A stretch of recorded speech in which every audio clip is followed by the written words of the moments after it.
Hey, Tim here, overlanding for fun. I stumbled across a YouTube video the other day, and the guy that was doing the video was talking about a mapping program that he uses, and I checked it out, and I ended up subscribing to the service. Thought it was pretty cool, and thought I'd take a couple minutes just to share it with you guys and see what you think. And then obviously, and if you're using something else and you like that program, please let me know in the comment section below because I'm still kind of looking, but I felt that this was definitely worth spending a few bucks to try it out and um, go there. So the program that I'm talking about, and I'll go ahead and throw it up on the screen here, is it's called OnX. Now they've got a couple different sub applications. One is for off-roading, one is for backcountry, the other one is for hunting, and they all have their various things. So I definitely recommend going to their website, and I'll put a link to the website down below in the description so you can go to it and check it out for yourself because I think it's pretty cool. But the one I'm focusing on today is the off-roading one, and it's both available on your computer, and they also come with it comes with an Apple app or Android too. So it looks like you can sync the data, whatever you do on your computer. It's the luxury of being at home and having the big screen and do what you want. You can do there, then sync that information to your phone. So when you're out, you've got that access to it at your fingertips, which is kind of cool. Um, it looked like a pretty good app. It's easy to use. It's pretty intuitive, and just kind of here as an example of the overlays that they put in. If you look at just Google Maps or one of the app map services, you don't get much there. But like I said, with this application, it kind of puts an overlay of all the trails and public lands and camping and boat ramps and things like that you've got access to, which is pretty cool. Um, it does come with a free trial, and which in the free trial, I think it covers everything. It gives you everything that the elite membership has, um, and then after the trial, it drops down and it goes back to a limited scale or a limited set of features. Now, in my case, I went with the premium, which gives you most of the information in the elite, with the exception of looks like property information, landowners, things like that. Which I think in my case, I'm going to be most of the time I'm going to be on public land, or land that there has public right of way in it. So and not venture too far off the trail. So I'm not too concerned about that. But in the event that maybe that information at some point would be more valuable to me, I can always upgrade the subscription. So go ahead and let's log in here.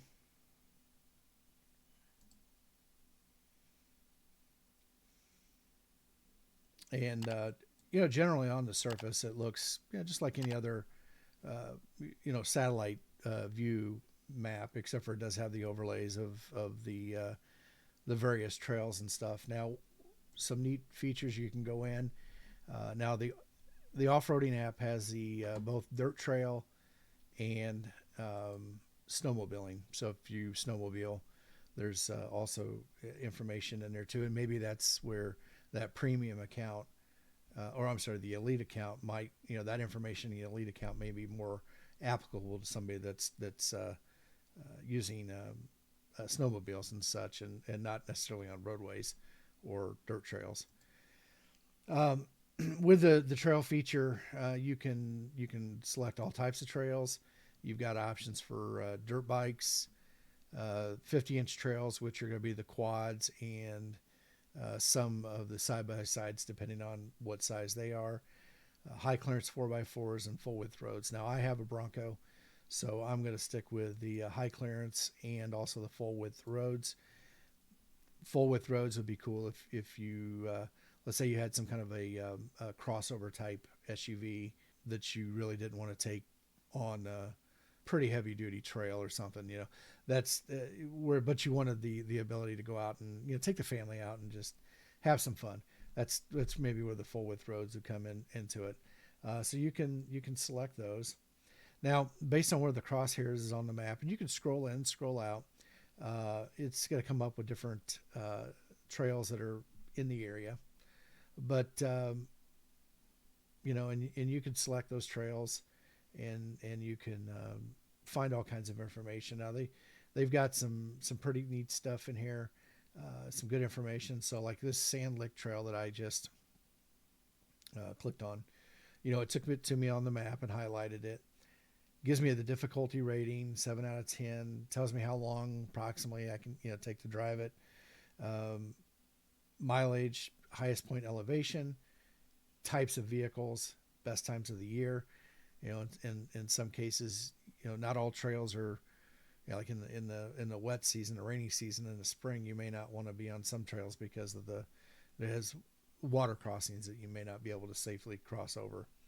But throughout the rest of the year, it's perfectly fine. Gives you some information on who submitted this. Now, my understanding, all this information is done by subscribers to the service, right? So it's people that have actually been to the trails that could give you some insight. Kind of an overview of the trail. There's some user photos that have been submitted. Once again, difficulty rating, and then kind of a technical rating, talking about some of the specifics, like in this particular one, an off-camber trail with deep holes and large rocks that may exceed axle height. Some differences in obstacles and ledges up to 5 feet tall, and near vertical grades of 8 to 10 feet tall. Potential for water crossing, stuff like that. So you get that kind of information in there, which is cool. And for example, we're just going to scroll in on this trail a little more. You can see it now. There's also different types of maps. So not only do you get the satellite map, you also get a topo map too, that you can see of the area, which is cool, because then you can start to see sort of the elevation. But one of the features they've got I really like is to be able to overlay those topos lines on the satellite map, which I think is kind of cool, because it gives you an idea a little bit better than just looking at this. More of a visual reference, which is cool. Now, one of the other things I like is that they have the ability to do the 3D maps with that. So now we just went from looking at a flat surface, and it doesn't really mean a whole lot to me. It just looks like woods with a trail. But now, if I take that, now I can see that these trails are running through a valley, or I've got a change in elevation here. So I think the 3D map features really cool with this too. So a couple nice things there. Down in the bottom, you have wind direction and local weather from wherever the closest weather station is to where you're at right now. So you can get sunrise, sunset, which are all kind of cool things that you might want to know if you're going to map out a trip, a week or two in advance. Weather forecasts and moon phases and all that other stuff. So that's some other nice information to get. Now, part of the reason I really liked this application is it does have an Android and it does have an Apple app too. So you can plan your trip, you can do all your research on your computer and save that information, and then have it on your phone, which is kind of cool, or your an iPad or something too. So a tablet. So you can have that information with you as you're out on the trail. What really convinced me about this application, I think I like the most, is that now I'm not sure if they've got this available for Android yet, but for iPhone, they have the ability to interact with CarPlay. So instead of having to mount a tablet to my dash, or have my cell phone up there, which isn't as big as a tablet, Now I can put this on and take advantage of that nice big 12-inch display that I've got in my Bronco, and not once again having to have that extra device up on the dash and having to worry about it. So I thought that was a really, really neat function, and that's kind of what sold me on this. But like I said, it's, for me, it's something that I personally like, but it may not be a big deal to you. And once again, that's why, if you use another application, or you've got questions or comments, leave them in the comments section below, because I really would like to know what other people are thinking. Now, one of the other nice features is that not all areas that we get into is going to have cell phone coverage, and a lot of the applications need the cellular data plan or the cellular data connectivity to update its maps as you're going. One nice thing I like about this is you have the ability to save your maps offline, and then they get loaded to your remote device, your mobile device, which is kind of cool. So if you're in an area where there is no cell phone service, you can still get the satellite maps of the trails that you're on, which is kind of cool. And it's real simple, just finding an area that you're interested in, selecting a new offline map, and it's going to give you some options. So you can do a real high resolution map of 5 miles, and everything that's inside the red box is going to be part of that map. Maybe it's now this is just one trail. Maybe you're looking at a series of trails, a group, an area.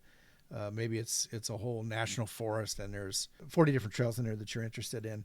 So you could expand that to something a little bit larger, or even you could take a bigger swath of trails and highlight those and have that information to your phone.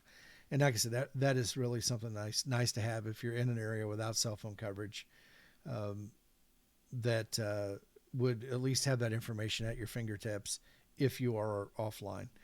So you can select the area, you save it by name, and hit save. And then that information is something that you can pull up and load up in your mobile device. So, all right, well, that's the Onyx program in a nutshell. If you have another application or that you like, please leave it in the comment section below, and hopefully we'll see you on the trail. Tim out.